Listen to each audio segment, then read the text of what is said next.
Ito ang entrance ng Woodcrest 3. Ayan o. Yun yung barangay road na nagsiseparate ng Woodcrest 1 tsaka Woodcrest 3. Ayan. So ito yung entrance. Yung guardhouse for the meantime. And then yung ating mga houses natin na Thea.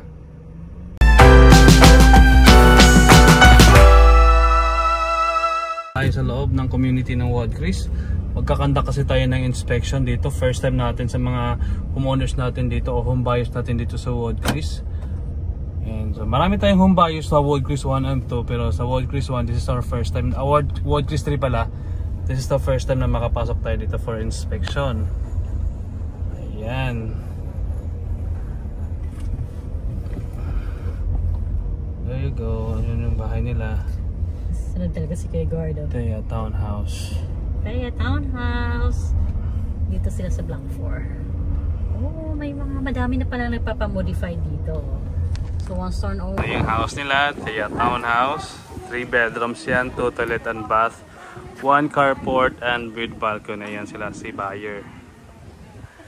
Check natin for inspection. Lang to. Hello sir, kumusta? Oops. Oh, nalinis na yung turnover eh. Ah, nagpagawa na kapitbahay niya.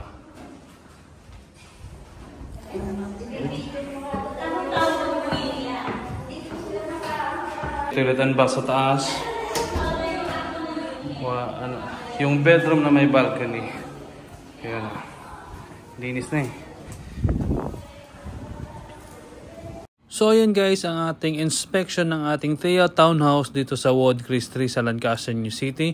Ganun lang ginagawa din natin, lalong-lalo na pag first inspection, sinasamahan natin si home buyer para tingnan yung mismo yung unit niya at i-assist lang natin sa mga basics.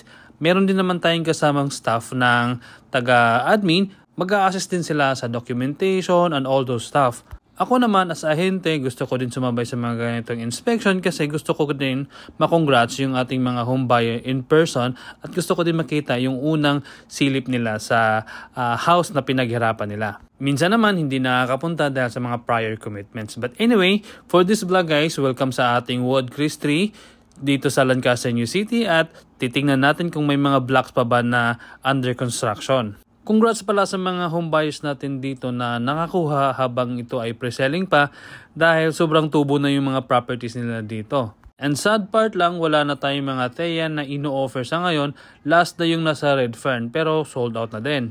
Yung remaining na lang natin yung Alice Townhouse. Kaya sa mga gusto pang mag-avail ng house and lot, habang meron pa tayong available, kuha na kayo habang meron pa tayong may offer at habang afford pa natin yung price. Kasi soon, magbubukas or mag-open na din tayo ng mga condos dito sa area na to. So ayun guys, habang umiikot tayo sa community ng Woodcrest 3, wala na tayong nakikitang mga blocks na ongoing ginagawa. Hindi ko lang din 100% sure kung naikutan ko yung lahat ng mga blocks. But ayun nga, habang dumadaan kami dito, wala kami nakikita mga blocks na ongoing yung construction. At meron tayong mga iilang homeowners na nakikita dito na nag-move in na at nagpagawa na ng kanilang mga extensions. And by the way guys, according sa kausap natin na guard, meron na daw ditong water and electricity.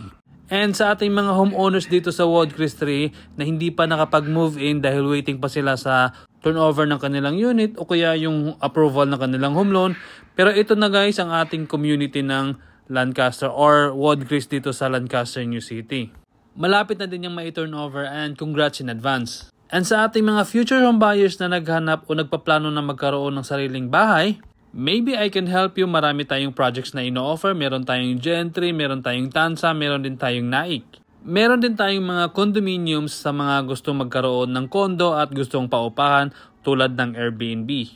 For inquiries, meron akong contact number sa screen. Pwede nyo akong i-message or tawagan at mag-iiwan din ako ng link ng Facebook ko sa description box. Maraming salamat and God bless.